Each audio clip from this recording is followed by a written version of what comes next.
This is the Wheelhouse. I'm John Dankosky. As always, you can join our conversation on our website, wnpr.org/the Wheelhouse. You can also find us on Facebook and Twitter at WNPR Wheelhouse.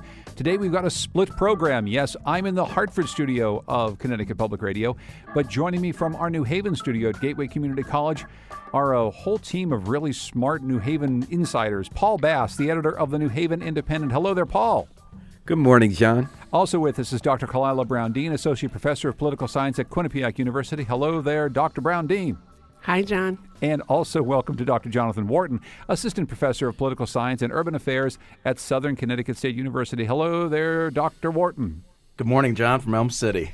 Yeah, we're happy to be talking about the Elm City today. Sorry to not be with you in studio, and we're going to get to some really interesting stories, including some history from the Elm City that really plays into current politics today. But we're going to start with what's happening at the state capitol, and in some ways a kind of a rare victory for the Lamont administration so far. There have been a whole lot of problems, a whole lot of talk about tolls, but he wasted little time signing into law a bill to hike the state's minimum wage to $15 an hour by 2023. It's something that a lot of people in the state were looking for. But there's also the possible creation of paid family and medical leave program.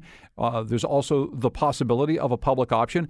There's a lot to talk about, but let's actually start with this $15 an hour minimum wage, which we knew was coming, but it does seem to signal something that is a victory for this administration. What do you say, Kalila? I think this administration needed a win. I think some people have been disappointed that the wins haven't come sooner, and some of the things that seemed like a slam dunk at the beginning of the term certainly are no longer.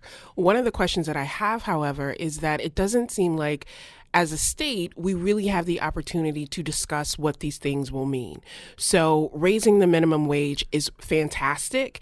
Looking at the gap between the minimum wage and what you need to have a livable wage in this state still needs to be addressed, but also what this will mean. We've heard a lot about small businesses. What will this mean for the nonprofit sector in terms of their ability to hire employees to meet the ever-increasing needs and demands in our state as the state sort of takes a step back from funding some other things?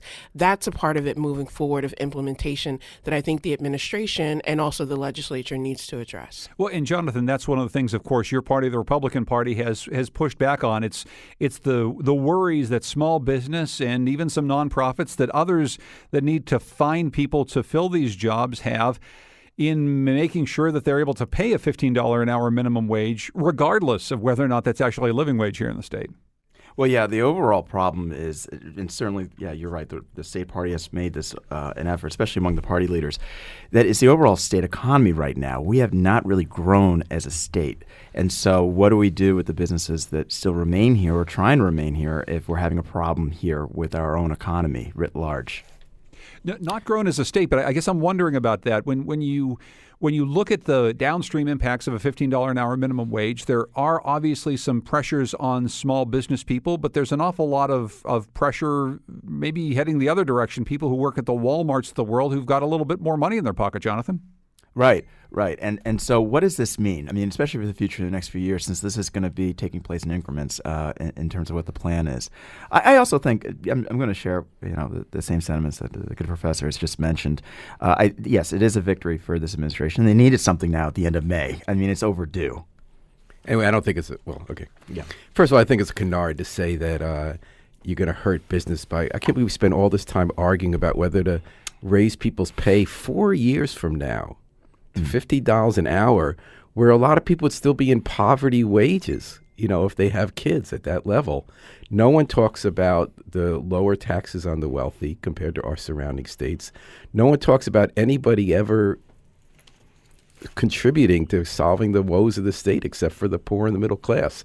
I don't think it's a big win for Lamont because this was a no-brainer, and he's already threatening not to sign paid family and medical leave.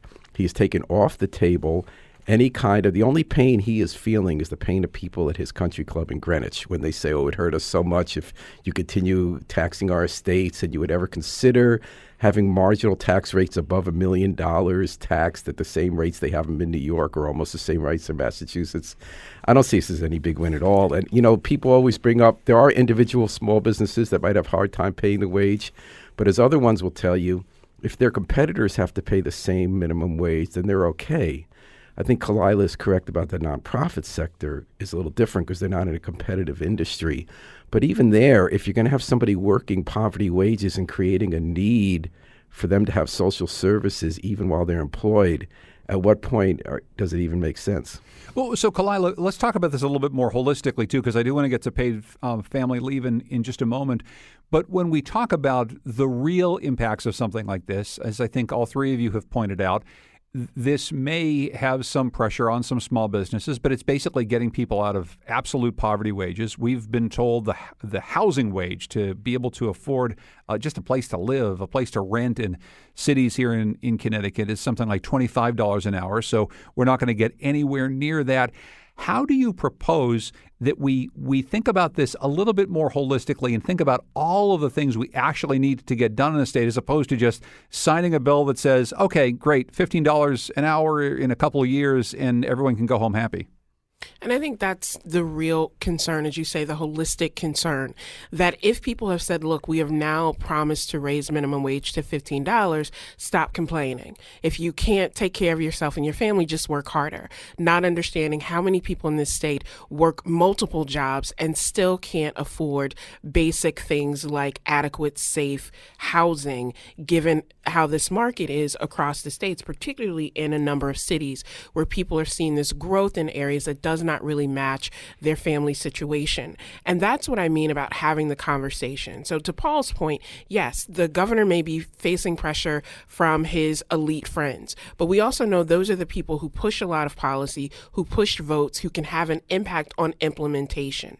And that kind of pressure, so that we're not going to say that now that people have access to $15 an hour, it's going to in some way empower them in a way that we know in our state particularly, power begets power, privilege begets privilege. And that's the piece of what it will mean for people to be able to live, work, and earn in this state and stay in this state and raise their families. And what happens, Jonathan, when the state does, once again, as it seems, take off the table of the idea of raising any sort of income taxes on the wealthiest residents, that we're not going to go there and ask for support to help balance a budget this year, that maybe, something that unions and other people have called for quite some time.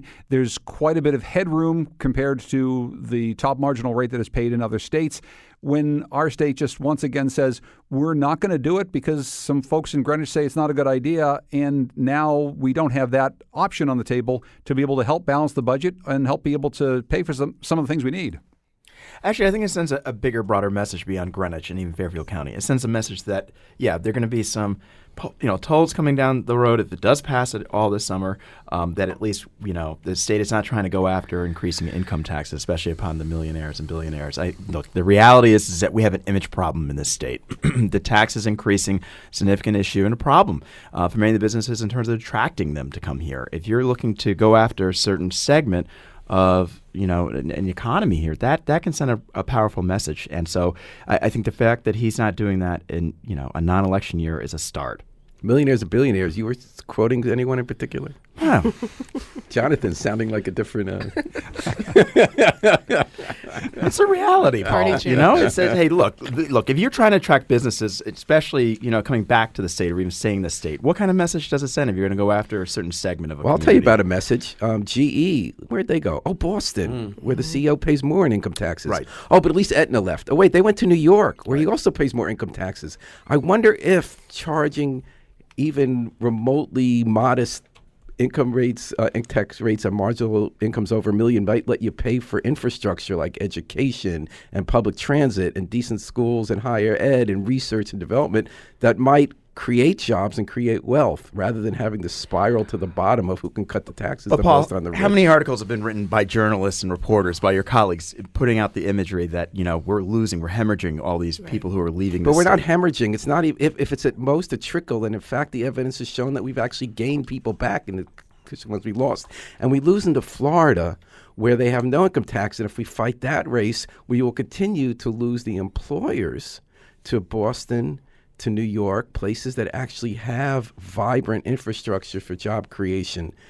So I don't think that Florida race is even relevant. It is not a hemorrhage. It's not even a trickle. Well, it's still an image problem, It nonetheless. is. It's all about image, but I care about reality. So I'm sorry, part of the reality-based community. the reality-based community alive and well in New Haven. That's where Paul Bass, Kalila Brown-Dean, and Jonathan Wharton are today. I'm John Dankosky in the Wheelhouse here in Hartford. I want to turn actually to one story that Paul mentioned.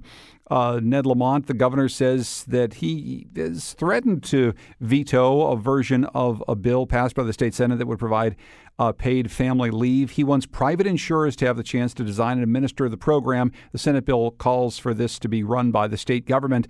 One way or another, Kalila, it seems likely something like this will get passed. What do you think of the governor's gambit to sort of hold things to private companies running what could be a state-run outfit?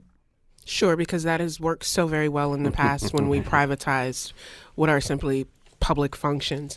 But again, I think it matters who's at the table and who's making the decisions. So if we look at this broader scope, it matters that you have someone like a Representative Robin Porter who came from a more working class background to say she knows what it means to have an additional $40 in your bank account to be able to make a bill or do something with your family. It then matters to have a governor say, well, I want the private sector to have a chance at this.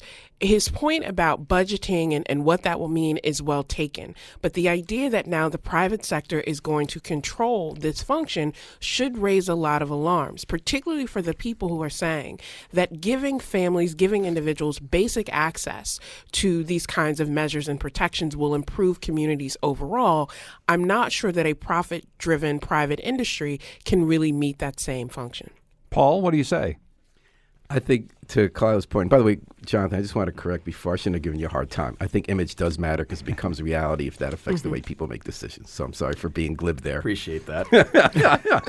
Not only do I agree with Kalila that private industry is not always the answer of how you run a public good, look at housing, but healthcare is the best example. It is the insurance industry has had the amazing feat of making public bureaucracy look good. They are the most impossible people to deal with if you ever get a person in dealing with any bureaucracy than with insurance industry.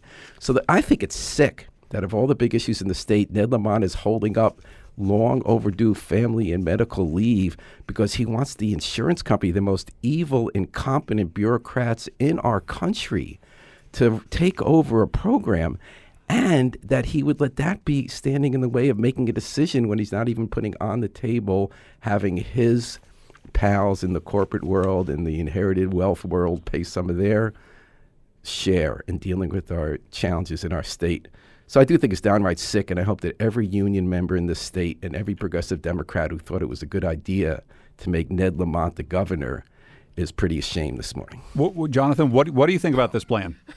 Wow, that's pretty powerful, Paul. Tell us how you really They think. picked him early. They picked this guy. Look, it speaks more towards the division within the party. You know, the reality is that, you know, you have one side of the fence saying, you know, there should be some representation concerns surrounding what the unions want and control. On the other side, you know, it's going to be said differently. So I'm not at all surprised it can be played out this way. It's just politics internally within a party that's going to be natural. It's going to come to fruition. And what Paul brings up is kind of the dose of reality, going back to his realism. That I care more about image. Well, there you go. that it's all about how divided it can be internally within a party. It does come out sometimes in some ways. And so this is a great example of it. I want to ask you, Jonathan, about the other thing that's sort of on the table here, the possibility of a public option bill. Not surprisingly, and I think we know what Paul Bass is probably going to say about this, but healthcare executives in the state have said that Governor Lamont and the others who are talking about whether or not we should have a public option are saying we really want to get in on this game. Do you think, A, Jonathan, there's any chance that we move forward with some sort of a public option? And B, is it going to be, like we probably would expect, something that's drawn up by the insurers in the state? No, you know one thing. I think we tend to underestimate. We shouldn't the insurance industry and healthcare industry in the state. It's a very, very powerful entity. I mean, we've seen this played out with the hospitals and the tax concerns surrounding that.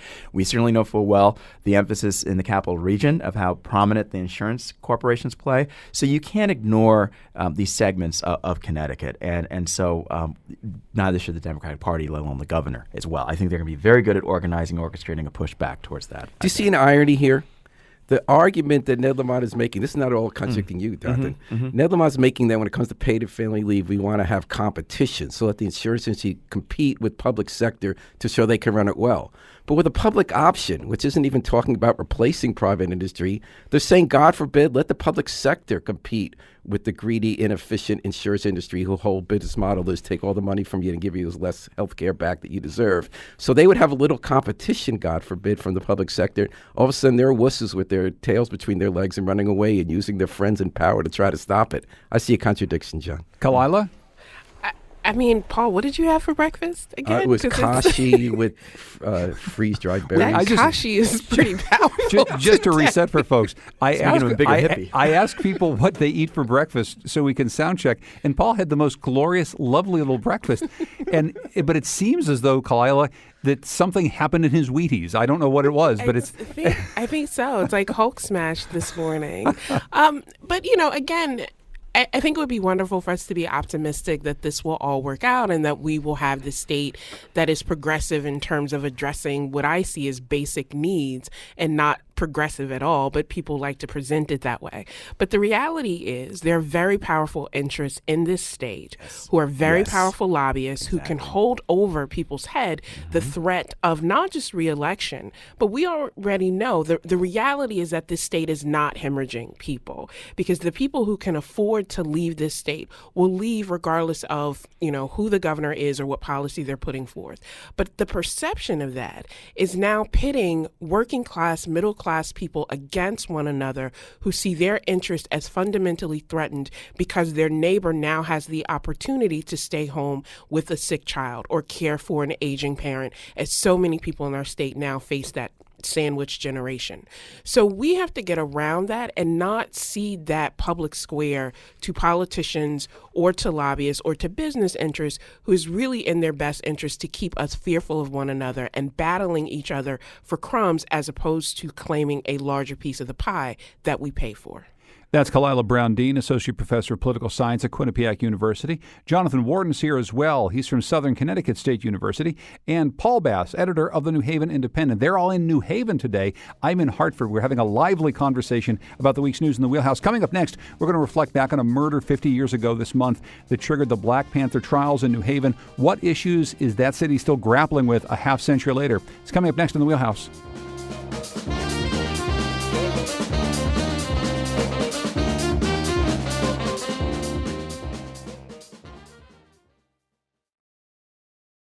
This is The Wheelhouse. I'm John Dankosky. You can join our conversation on Facebook and Twitter at WNPR Wheelhouse. Colin McEnroe is away this week, having fun, I hope. So we've pulled together an excellent panel in our New Haven studios at Gateway Community College. Paul Bass, editor of the New Haven Independent, Kalila Brown Dean, Associate Professor of Political Science at Quinnipiac University, and Jonathan Wharton, Assistant Professor of Political Science and Urban Affairs at Southern Connecticut State University. This month marks the 50th anniversary of a murder that put 3 leaders of the Black Panther Party on trial in New Haven and led to the National Guard being called into the city to patrol its streets. Paul Bass has written about those events in great detail in a book that you co-authored titled Murder in the Model City, The Black Panthers, Yale, and the Redemption of a Killer. Paul, I'm wondering if you can take us back to that time and maybe set up the story for people who don't know it, because this 50th anniversary is important, but we're also still grappling with some of the same issues in New Haven. Thank you, John. Yeah, this was the political trial of the century in New Haven. That's not an exaggeration. There was the Black Panther Party, which was a revolutionary party in America in the 1960s, late 60s, at a time when actually people in America thought there was going to be a violent revolution. It's almost quaint to think back of that now, because right now people don't think in those terms. And the party was big in a lot of cities, but not New Haven, because New Haven had the biggest per capita effort to eradicate poverty in the country. So liberals were kind of buying off the grassroots with jobs and money. But for a quirk of circumstance involving a murder on the West Coast, which I won't go into here, New Haven very briefly had a party, and it was based in a cooperative housing development in the right neighborhood. And one day, the New York party, which was riven with informants, brought someone who had been hanging on there here for an interrogation in a basement. They thought he was a spy. As it turned out, half of the small local chapter was full of spies in New Haven, but this guy was not a spy, but they didn't know that. So they brought him in a basement. His name was Alex Rackley. He was from Florida. They poured pots of boiling water over him while he was tied up to get him to confess to be a spy. And actually, at the Independent, we've since gotten the tape that was buried in a cop's basement, and you can actually listen to this interrogation. And then they tied him to a bed for 3 days where he lay in his own waste. And then at night, they borrowed a car from someone who it turned out was an informant, who's still in New Haven, told the cops what was going on. And they drove him out to a swamp in Middlefield. And they shot him in the head and left him in a little river. And the police quickly found the people who did it, and 2 of them confessed, and the other went on trial and were found guilty. But this was at a time called the COINTELPRO, the FBI's counterintelligence program, which was aimed at preventing the rise of another, quote, black messiah in America, meaning they were using illegal measures, and that's not in doubt. That was the Church Committee in the Senate confirmed this. They used illegal measures to try to get groups like the Black Panthers to kill each other through false information and just take them down. And they used this murder as a way to try to put national leaders on trial for conspiracy and get the death penalty, including Bobby Seale and Erica Huggins. And that was a famous trial about whether a black man can get black revolutionary can get a fair trial in America, as Yale's president famously questioned. Radicals from around the country came here in 1970 saying we're going to burn down Yale and burn down New Haven. All the stores were boarded up and people left town. Yale canceled finals, opened the gates, and fed the protesters gorp. And then they had a big rally on the Green where the National Guard was told, if you kill anyone, you're not going to get in trouble. John Dean was here undercover for the Nixon administration. And in our book, we uncover a conspiracy, which is that 3 groups that were by day fighting each other and hating each other, Yale University, the New Haven police, which had the largest per capita legal wiretapping operation in the country, had Black Panthers, at night were secretly meeting to make sure there'd be no violence in New Haven because they thought that would feed into the hands of the Nixon administration. So there was no violence. It was a very boring rally. A day later in Jackson State, the National Guard killed 2 unarmed protesters, and 4 days later they killed 4 of them in Kent State. This history is something that, because of the year 1969, we've been revisiting in various ways throughout the year. We've done some interviews about student protests on my show Next. And there's obviously clearly a lot of turmoil from this time. As you said earlier, though, Paul, it's as though this story comes at a time in which America thinks very differently about what's possible. You're saying that 1969 America, even in New Haven, people are thinking there could be an armed revolution, something that no matter how much people are upset about whatever they're upset about today, it doesn't really seem like that's a possibility. How different do you think those times are than the times we're living in right now? I think they're very different in one way and very same in the other, and I agree with you, John. At the time, over 50 colonial countries had overthrown their colonial masters at the time, and they really believed like this was Algeria. The Panthers were stockpiling weapons. Most of the country knew we weren't going to have a violent revolution, but J. Edgar Hoover ran the FBI, and the Black Panthers did believe it, and they believed that they were on other sides of that. I think what's looking the same, John, as you mentioned about your shows on Next, is I realized in doing a 50th commemorative article on this, that the same issues are animating people, just not in terms of, say, violence being an option. Recently in New Haven, hundreds of people, protesters, closed down downtown streets for 7 hours over the issue of police violence against citizens, which had been captured on video. The Black Panther Party formed in 1966 in Oakland by Huey Newton and some others monitoring what police did and just watching. And that was powerful. And one of the big issues in our town now has been in New Haven and Hampden, whether to have a civilian review board monitoring the police.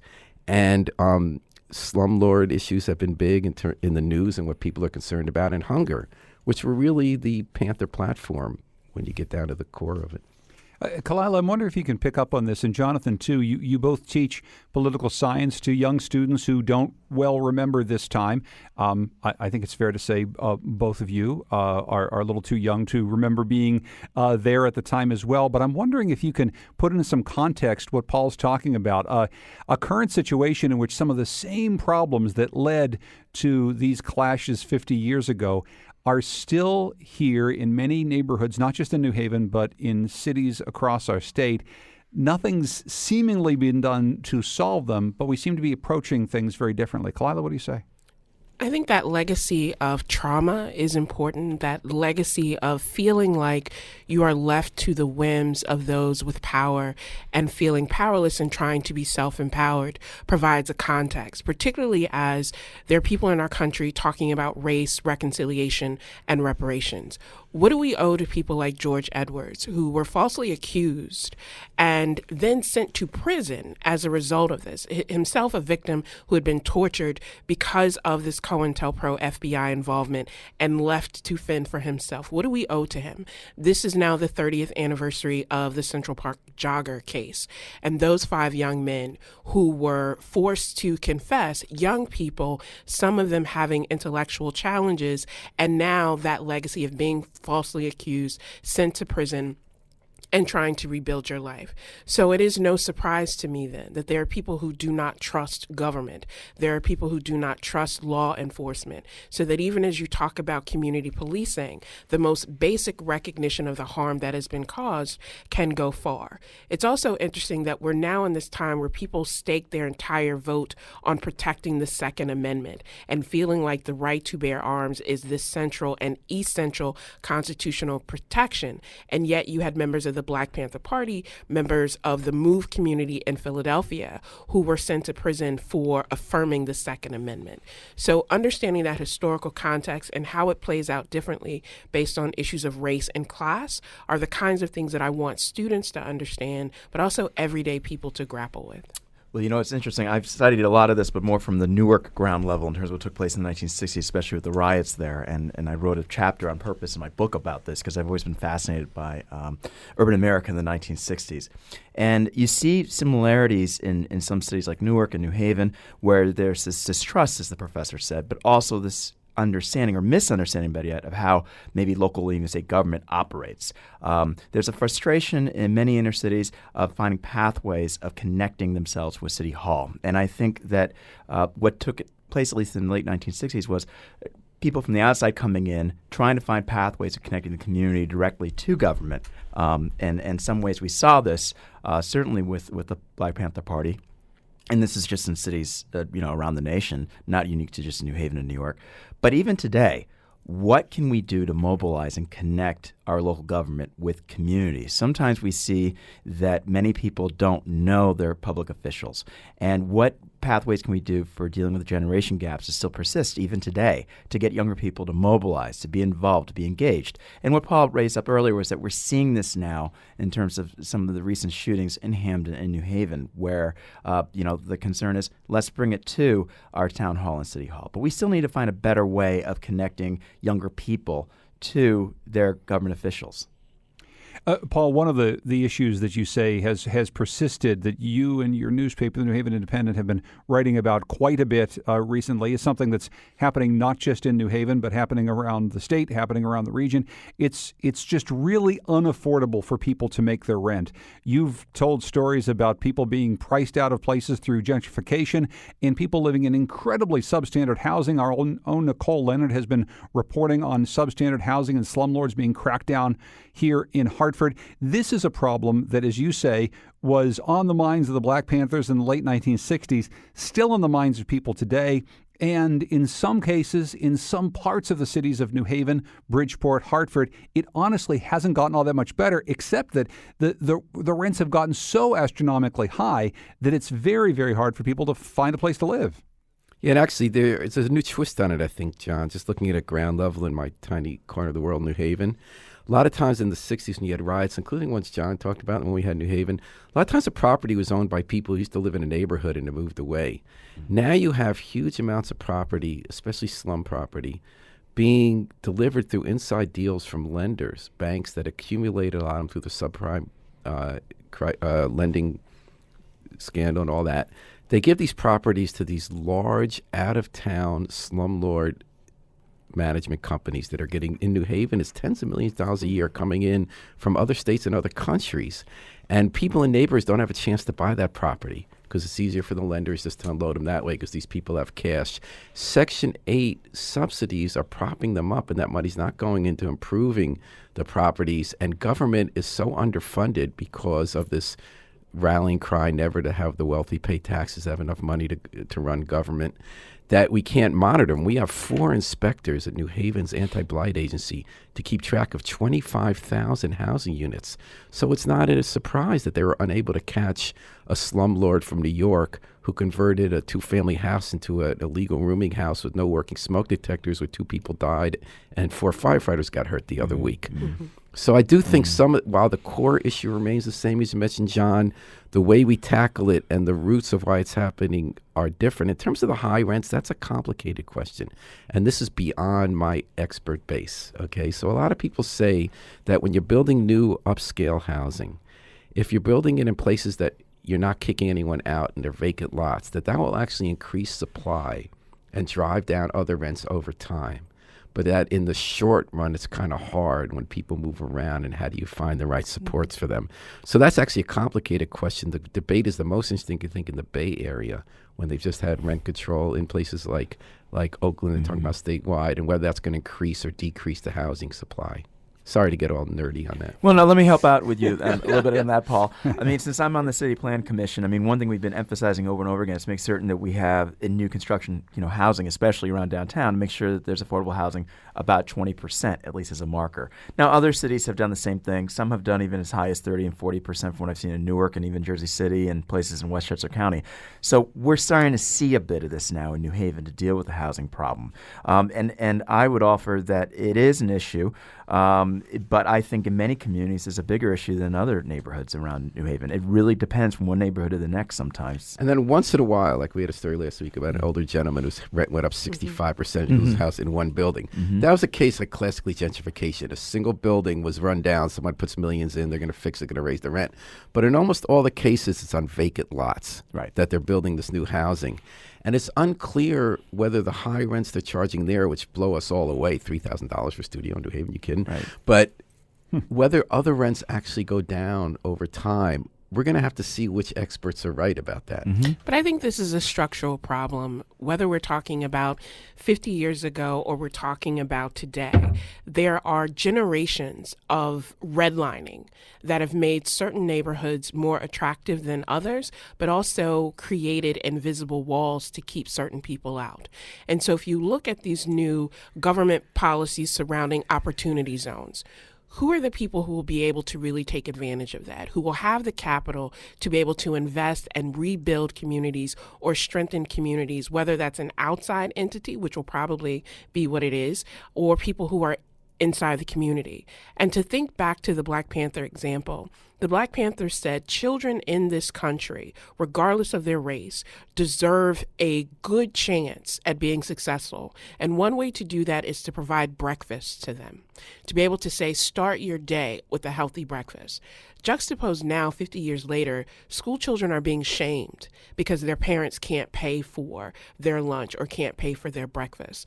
So whenever I hear people complain about marchers and protests and what are you doing, I remind them that there have always been community organizations who are addressing these issues, not because they need a handout, but because they see themselves as being able to provide a hand up. So that's whether you're talking about housing, education, basic needs, or self-preservation. Can I ask you a question about that redlining question? Because that was fascinating.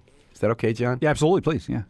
So, I mean, you hit it right in the head. The Home Ownership Loan Corporation in the 20s and 30s, I believe it was, if I have it right, in New Haven, had whole neighborhoods where they say don't put any government funding in because African Americans or Jews live there, so it's inherently less value, and that started tradition. So now you have Winchester Avenue and Munson Street in New Haven, classic center, ground zero for redlining. You have 2 major upscale projects, even before operating zones took effect. One on an old factory where the Far City Ratner company that built the Nets Arena in New Jersey, in New York, Brooklyn, the whole development, they put in $3,000 a month studios there. And right around the corner, an old polluted factory that got cleaned up, a California developer is putting 200 market rate apartments where nobody was living. So with that, do you see that as a progress or not? Progress for whom? Progress for developers who are able to do that? Sure. Progress for people who have said that for so long in this country, we told people the way to become upwardly mobile, the way to protect your assets was to become a homeowner, without fully addressing how that was an impossible dream for some people, and for others, a unaffordable, unobtainable dream that perhaps was not the best use of that. No. So we're not talking about building wealth within communities where having access to that can actually empower not just one family, but an entire neighborhood. That loss of, civic capacity, that loss of a communal feel will be felt in a city, not just New Haven, but any area. The same thing that makes certain towns attractive across Connecticut are the things that other people want to move to cities for because they know they can bring their voucher or they know that their kids can have access to a school. That's the part that I think is missing when we only focus on individual companies and not look at the structural ways that have allowed people to get particular loans and credits from government to build their wealth. Not to mention that the developers are very good at least cleaning up that space, Paul. I mean, that was contaminated site. So that is a big issue in many inner cities when you have a place that was, that's considered brownfields at least. And so the remediation is a significant key point to a project like that. But again, that's something that has come up before the City Plan Commission over and over again. Make sure that we're including at least, inclusive housing as it relates to people. I was wondering what happens to the rest of the neighborhood. Yeah, right. So on Muncie Street, does that help people who own homes become more stable? As a matter of fact, they responded at a couple of the meetings that they were oftentimes not included at what happened with, you remember that, with, what ended up happening was that they weren't included sometimes at these management team meetings because the outside developers didn't even know that they were on the borderline between two management teams to discuss that proposal. And one of the things I wanted to draw your attention to, this is going to be my feat of strength this week, but I'll just mention it now because we're talking about developers coming into a city like New Haven and developing maybe market rate housing, $3,000 a month apartments. What does that do for the community? Our friend Jacqueline Rabe Thomas from the Connecticut Mirror and the ProPublica Local Reporting Network put out a big piece last week all about what happens in the smaller communities surrounding places like New Haven and Bridgeport, where it's really, really hard to build affordable housing. Paul, developers want to get into towns like Westport and build affordable housing.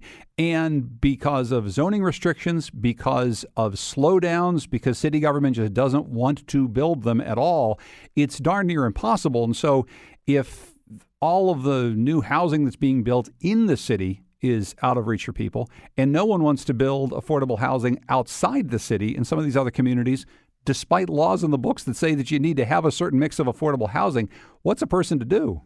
That's a great question, John. Just in a micro level, it is more complicated on the ground in New Haven. As Jonathan said, they have started requiring 20 to 40%, usually more like 20, affordable housing in these new projects. And in fact, affordable housing is being built right down the street from that Munson Street project we were talking about in New Hallville. There's a very large affordable housing, 100% affordable housing development that a church development corporation called Beulah Heights has ready to go. So we do have quite a bit of affordable housing in New Haven, but I do think you're right. I think that we have to deal with the utter racism of suburban zoning and the continual fights to stop anything that even has working families living somewhere in their communities. You can't solve it without that. Jackie Rob's piece was fascinating to read, though. I mean, it's just a good reminder of how Connecticut really is very much attached to home rule and their own kind of internal rules in each city and town with their zoning and planning requirements, not to mention, the problems that still surround down my backyard, NIMBYism. Mm-hmm. Yeah. In Kalila, what it does, too, is it exacerbates problems that we have inherent with public transportation. If people can't live near where the places that they work, they've got to take buses or trains or cars long distances to actually get to their jobs. It just seems to be a compounding problem if towns surrounding the city of Bridgeport don't want to build any sort of affordable housing. It's going to be a burden for the entire state, not just for the people in some communities. It will become a burden, and it is an infrastructure problem that, as you said, will be felt by the entire state, whether now in the immediate sense or in the long term. When people can't have access to quality public schools for their children, when things like the census that is coming in 2020, when how we count people, where we count people will determine the allocation of resources, when people don't want clinics and treatment facilities in their towns, even though so many of their residents come into to the cities. That's the kind of question that we need to talk about, and why it isn't a holistic approach to what growth looks like, what inclusive growth looks like, and for whom progress is happening in our state. That's the kind of leadership that I would like to see from our elected officials, but more importantly, from community-based organizations who see this every day, what it means that people have to take a bus 2 hours round trip to get to a job that may not be paying them a livable wage. Kalila Brown-Dean from Quinnipiac University, Jonathan Warden from Southern Connecticut State University, Paul Bass from the New Haven Independent. They're all joining us from our New Haven studios at Gateway Community College. When we come back, we're going to talk about how some of these issues are affecting some of the big mayoral races in the state. We're talking a lot, obviously, about the 2020 presidential race, but there's mayoral races that are very important to people's lives coming right down the track, and we're going to talk about those coming up next in the Wheelhouse.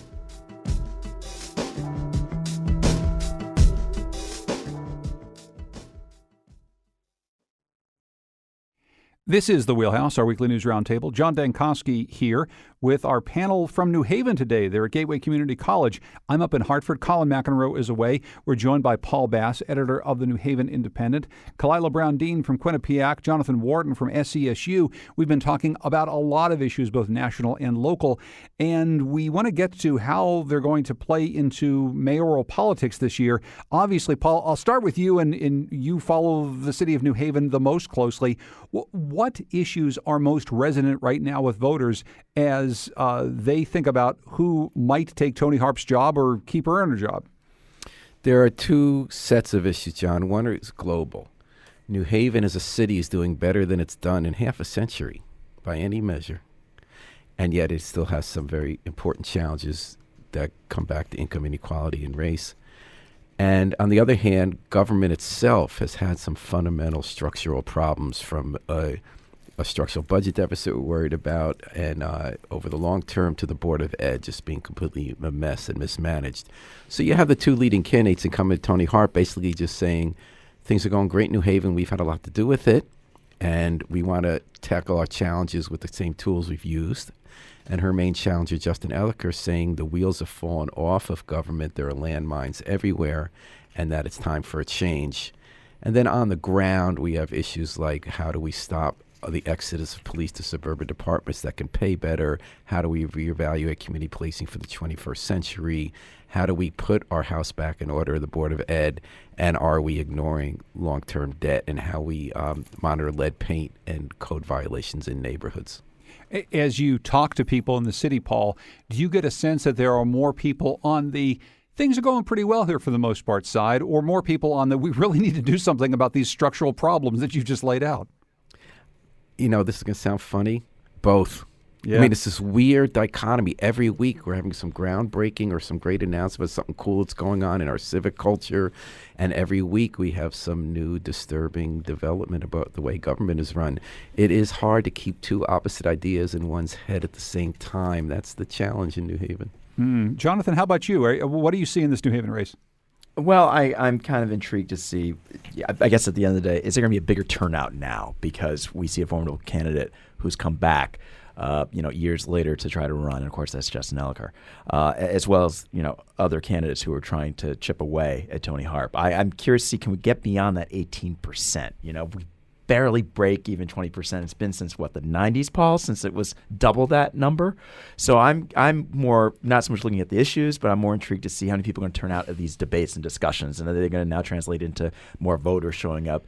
Not even so much I'm concerned about the general election, but the primary, and let alone the soon-to-be convention for the Democratic Party. Although general election now has become election again in New Haven with Absolutely. 18,000 independent, unaffiliated voters. Especially if we know that Justin Elicker might run as an independent. But by the way, side note, I'm more intrigued, as I said to Paul, what's going to happen in West Haven and Hamden elections. I'm sure you're going to bring that up later on, John. So, well, we're running out of time. Quickly talk us through a couple of those suburban races, if you would, just because we're running low on time. Well, I'm kind of intrigued in terms of what's going to happen. It's going to be a genuine three-way race in Hamden or in West Haven, or both, in terms of the challenges to the incumbent mayors and the return of a former mayor trying to run against a current one there in West Haven. And certainly Lauren Garrett's trying to make strides in Hamden as a councilwoman, going up against the current incumbent, Lang, at least. So. I mean, you're talking about two entering suburbs with half the population of New Haven that have become cities. Same issues of race. Yep. delayed dealing with pensions and financial. They have worse finances than New Haven in both cases. Right. How are they going to police their cities? And this rise of independent voters that make a two-for election. Not to mention Steve Mullins, who's running again for mayor there on the Republican ticket, and certainly J.K., who just announced, West Haven, and certainly J.K. announcing yesterday for Hamden. I'm kind of interested to see, will the Republicans be able to chip away with their candidates? Kalila, what do you see either in this New Haven race or elsewhere around the state? Because we tend to, all of us especially who follow politics at this time of the year, are going to hang breathlessly on whatever Joe Biden says, but a year and a half out. But we're probably not paying close enough attention to these really important races. What do you see in New Haven? I think we should be paying attention. And I often tell my students local politics has a bigger impact on their day-to-day lives than anything happening in Washington, or shall we say not happening in Washington. The issue, whether we're talking about Hartford or Bridgeport or New Haven or any of the other towns, is really a tale of two cities or a tale of two towns. Tremendous growth on one hand, others who say, yes, we see these groundbreakings and ribbon cuttings, but I've had this double-digit tax increase, and what am I getting in return? We're also seeing a generational divide of younger candidates who are pressuring people in Hartford, also in New Haven, and others saying politics as usual does not work for us. And even if I may enter this race and not win, I will push you on issues that you previously thought you didn't have to address because no one was making you. And I think that's where people need to really be paying attention to. Younger people, millennial voters, millennial candidates are not accepting the status quo. And I think that's an exciting thing to watch. But will that translate to them showing up? Well, that was exactly my question, Jonathan. That's always the problem. When I was asking Paul Bass before about whether or not he's hearing from more people who think that New Haven's doing okay, or people who think that the whole city government needs to be fixed. Part of what I'm asking really is, are the people who want city government to be fixed going to turn out in large enough numbers in a race where maybe you have 20% turnout? I mean, what do you do about that, Kalila, if people who are really concerned about these issues just don't show up to vote? Well, for me, it's not just about voting, and voting is central and important, and you will never hear me say anything different. But when you can get issues into a conversation and a debate, that to me is progress. So yes, everyone who cares and who can and who is eligible, and that's a whole nother conversation, should show up and vote as well.